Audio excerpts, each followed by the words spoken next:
నమస్తే, తెలుగు రాజ్యంకి స్వాగతం. నేను మీ సంధ్య. మొత్తంగా రాష్ట్రాల పునర్విభజన అంశము కొన్ని రాష్ట్రాలను సంతృప్తిపరిచే విధంగా మరికొన్ని రాష్ట్రాలను ఇబ్బంది పెట్టే విధంగా ఉంది అన్న ఒక వాదనైతే తెర మీద తీసుకురావడం జరుగుతుంది. బట్ ఏపీ తెలంగాణకు సంబంధించి కాంగ్రెస్ నుంచి ఒక భిన్నమైన వాదన, ఇటు ఆంధ్రప్రదేశ్ నుంచి దానికి సంబంధించి అంటే ఇప్పుడు కూటమిలో బీజేపీ భాగస్వామ్యం అయ్యింది కాబట్టి దాంట్లో ఏంటంటే ఏపీకి సంబంధించి అయితే చాలా చాలా హ్యాపీగానే, ఎందుకంటే నియోజకవర్గాలు పెరిగాయి, 175 నుంచి 263 అయ్యాయి కాబట్టి అందులో మహిళా కేటగిరీకి సంబంధించి పెద్దపీట వేయబోతున్నారన్న నేపథ్యంలో ఇంకా నియోజకవర్గాలు పెరిగినప్పుడు సీట్లు అంటే ఆశావాహులు ఎంతమంది ఉన్నా వాళ్ళందరినీ అకామిడేట్ చేయడానికైనా సరే, ఇప్పటి నుంచి కొంచెం మార్పులు చేర్పులు చేయడానికైనా సరే అధిష్టానానికి అంటే ఆయా పార్టీలకు సంబంధించి ఒక క్లియరెన్స్ వచ్చే అవకాశం ఉంటుంది. కాకపోతే ఇది ఏదో స్వార్థ ప్రయోజనాల కోసమే అన్నట్టు ఇంకొక అంశాన్ని తెర మీద తీసుకొస్తున్నారు. లోక్సభ ప్లస్ ఇప్పుడు నియోజకవర్గాల ఈ పునర్విభజన అంశము అనేది ఎలా చూడాలి, ఎవరికి నష్టం ఎవరికి లాభం తెలుసుకునే ప్రయత్నం చేద్దాం. చరిత్రకారులు, రాజకీయ విశ్లేషకులు చెల్లాగట్ట శ్రీకాంత్ గారు మనతో ఉన్నారు. ఆయన మాటలు. శ్రీకాంత్ గారు నమస్తే అండి. నమస్కారం సండి. ఇటు పునర్విభజన అంశం తెర మీదకి రాగానే చాలా మంది నేతలు అయితే చాలా చాలా హ్యాపీ ఫీల్ అవుతున్నారు. ఐదర్ నేను, లేకపోతే నా భార్య, లేకపోతే మా కుటుంబంలోని మహిళలు ఎవరో ఒకరు మొత్తానికైతే పెరిగాయి కాబట్టి ఎక్కడో దగ్గర అకామిడేట్ చేయొచ్చు అన్న దాంట్లో కొంత ఆశ దృక్పథం కనిపిస్తున్నా, ఇంకెక్కడో ఏదో చిన్న మెలిక ఉంటుందన్నది ఇంకోటి తెర మీద తీసుకున్నా. ఏంటి? మంచి ప్రశ్న అండి, మంచి అంశం ఇది. అటు తెలంగాణ అయినా ఇటు ఆంధ్రప్రదేశ్ అయినా ఏంటంటే నియోజకవర్గాల పెంపు అన్నది ఒక ఆశావహ దృక్పథం. అట్లాగే పాలిస్తున్నటువంటి ప్రస్తుతం అధికారంలో ఉన్నటువంటి పాలక పక్షాలు ఏవైతే ఉన్నాయో వాళ్ళకు చాలా వెసులుబాటు, మళ్ళీ ఇంకొకసారి అధికారంలోకి రావడానికి వాళ్ళు మార్గం సుగమం అయ్యేటటువంటి ఒక పరిస్థితి ఉంటుంది వాళ్ళకి. ఉదాహరణకు ఆంధ్రప్రదేశ్ని తీసుకుంటే 175 నుంచి 263 స్థానాలకి ఎగబాకేటటువంటి పరిస్థితి మనకు కనిపిస్తుంది, శాసనసభ స్థానాలు. ఇప్పుడు ఇన్ని ఎగబాకేటప్పటికి ఏమవుతుందంటే 263లో 163 తెలుగుదేశం పోటీ చేసి కూటమిలో ఉన్నారు కాబట్టి 80 స్థానాలు మీకు 70 నుంచి 80 స్థానాలు జనసేనకు కేటాయించి 20 స్థానాలు భాజపా కేటాయించారనుకోండి, విజయం నల్లేరు మీద బండి నడక అనమాట ఈజీగా. ఎందుకంటే జనసేనలో అంతమంది ఆశావాహులు ఉన్నారు, బీజేపీ అన్ని స్థానాలకు మించి పోటీ చేసేటటువంటి పరిస్థితులు లేవు. తెలుగుదేశంలో కూడా కొత్త నాయకత్వం, యువ నాయకత్వం, సరికొత్త రాజకీయ నాయకులు, రాజకీయ వారసులు రావడానికి 163 స్థానాలు వాళ్ళకి సరిపోతాయి.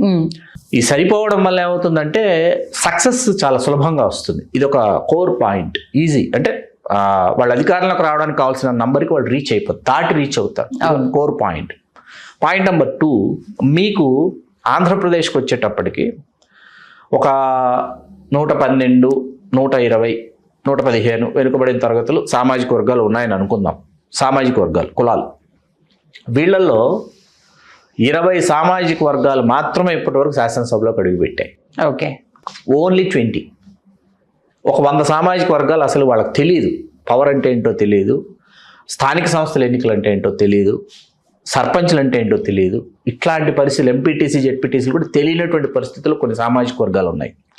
ఈ 20 సామాజిక వర్గాలే అధికారంలోకి వచ్చాయి, హౌస్లోకి వచ్చాయి, శాసనసభలోకి వచ్చిన వీళ్ళల్లో చాలా తక్కువ మంది లోక్సభలోకి వచ్చిన వీళ్ళకే అధికారం అందింది.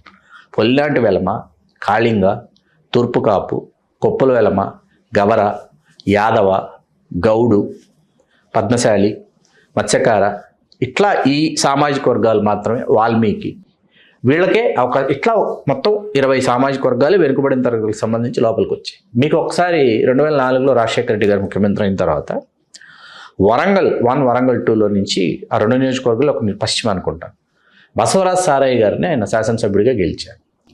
ఆయనకి మంత్రి పదవి ఇచ్చారు.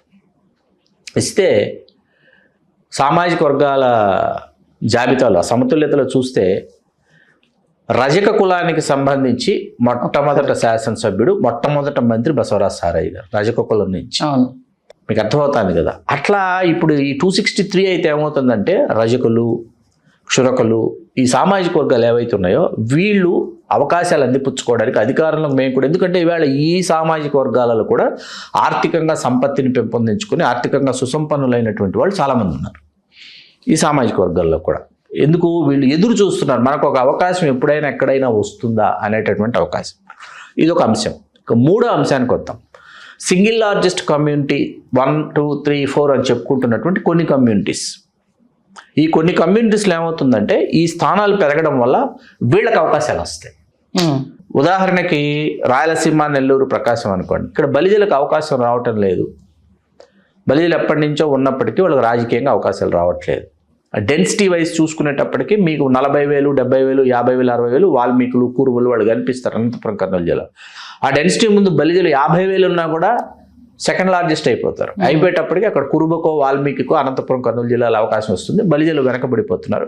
ఈలోపు ఒకప్పట్లో కాంగ్రెస్, ఆ తర్వాత వైకాపా, తెలుగుదేశం అయితే ఉమ్మడి అనంతపురం జిల్లాకు వచ్చేటప్పటికి 6 మంది కమ్మలకు అవకాశం ఇస్తుంది. వైకాపా వచ్చేటప్పటికి 6 మంది రెడ్లకు అవకాశం ఇస్తుంది.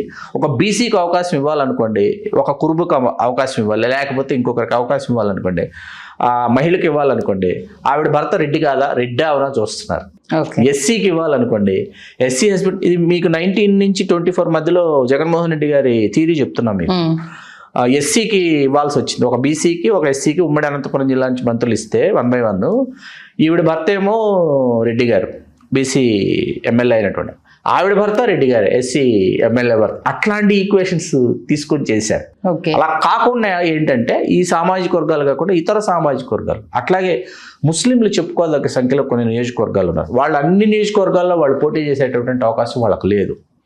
వాళ్ళు ఎదురు చూస్తున్నారు, మా నంబర్ సింగిల్ డిజిట్లో ఉండిపోతుంది, ఒక డబుల్ డిజిట్ అవ్వాలని వాళ్లకు ఉంది. ఇట్లాంటి ఈ రేషియోలో ఏమవుతుందంటే చాలా సామాజిక వర్గాలకు అవకాశం లభిస్తుంది. ఇప్పుడు మనకు ఉత్తరాంధ్ర ప్రాంతానికి కూడా నాగవంశం అని ఒక సామాజిక వర్గం, అలాగే ఒడిస్సాకు సంబంధించినటువంటి శిష్టకర్ణాలు, పట్నాయక్స్ అంటారు, వాళ్ళు మీకు శ్రీకాకుళం జిల్లా నుంచి వైజాగ్ వరకు వాళ్ళు విస్తరించున్నారు. ఈ సామాజిక వర్గాలు పోటీ చేయడానికి వాళ్ళకి నియోజకవర్గాలు వస్తాయి. నాగవంశం వాళ్ళకి, పట్నాయక్స్కి, వీళ్ళకి అవకాశాలు వస్తాయి. వచ్చినప్పుడు ఏమవుతుందంటే ఒక డిఫరెన్స్, చాలా కైండ్ ఆఫ్ ఒక హౌస్ చూడొచ్చు అనమాట మనం. అంటే అసలు అవకాశమే నాకు వస్తుందా రాదనేటువంటి వాళ్ళకి పోటీ చేసేటటువంటి అవకాశం, హౌస్లోకి వచ్చేటటువంటి అవకాశం, నియోజకవర్గాలు పెరగటం వల్ల అది. ఆ తర్వాత పాయింట్ నెంబర్ 4, కోర్ పాయింట్, పరిపాలనా సౌలభ్యం అండి. నియోజకవర్గం ఎప్పుడైతే మీకు చిన్నదైపోతుందో, ఇప్పుడు ఇన్ని పెరగాలి అంటే నియోజకవర్గం చిన్నదైపోతుంది. మీకు నియోజకవర్గం చిన్నదైపోయేటప్పటికి మీకు ఏమవుతుందంటే, మీకు శాసనసభ్యుడు ఎవరైతే ఉన్నారో అతను అందుబాటులో ఉండటానికి అవకాశం ఉంటుంది, ఎక్కువ మందికి సేవ చేయడానికి అవకాశం ఉంటుంది, ఎక్కువ మంది శాసనసభ్యుడిని రీచ్ అవ్వడానికి అవకాశం ఏర్పడుతుంది. ఇప్పుడు చాలా పెద్ద నియోజకవర్గాలు కూడా ఉన్నాయి, భీమిలి, పెందుర్తి. ఎంత పెద్ద నియోజకవర్గాలు అంటే, పెందుర్తి ఎలక్షన్ నేను చేశాను 2009లో, నేను ఎలక్షన్ ఇన్ఛార్జ్గా నేను పనిచేశాను. మీకు 4వ రోజు 5వ రోజు అయినా కూడా నియోజకవర్గం పూర్తి కావట్లా. ఉదయం నుంచి రాత్రి వరకు తిరుగుతుంటే 4-5 డేస్ అయినా నియోజకవర్గం కంప్లీట్ అవ్వట్లా. వెళుతూనే ఉన్నాం, నియోజకవర్గం వస్తూనే ఉంది.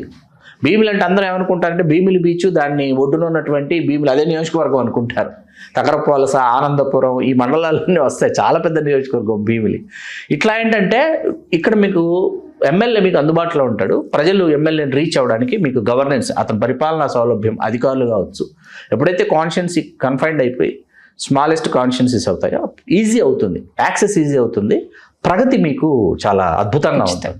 అది ఓవరాల్గా 88 నియోజకవర్గాలు పెరగబోతున్నాయి. అంటే 88 కొత్త శాసనసభ్యులు కావచ్చు, లేకపోతే కొత్త సమీకరణాలు కావచ్చు. నిజంగా ఊహించుకుంటేనే రేపు రాబోయే 263 మంది శాసనసభ్యులు ఉంటారు, 35 మంది ఎంపీలు ఉంటారు అని అంటే అది ఎంత పెద్ద నంబర్లా కనిపిస్తుంది సీరియస్లీ. చూద్దాం మరి ఈ అంశం అంటే ఎంతవరకు క్లారిటీ వచ్చే అవకాశం ఉంది, మరి దానికి సంబంధించి ఎలా అడుగులు పడతాయి అనేది చక్కటి విశ్లేషణ అందించారు. ధన్యవాదాలు శ్రీకాంత్. ధన్యవాదాలు సంధ్య. హలో, తెలుగు రాజ్యం ఛానల్ చూస్తున్నారా? సామాజిక, రాజకీయ, జీవన చిత్రణే తెలుగు రాజ్యం. అతిశయోక్తులు, అసత్యాలు ఉండవు. రాజకీయ కోణం కాదు, ప్రజా కోణమే కొలబద్ద. తెలుగు రాజ్యం వీక్షణ మీ ఉత్తమ అభిరుచికి నిదర్శనం.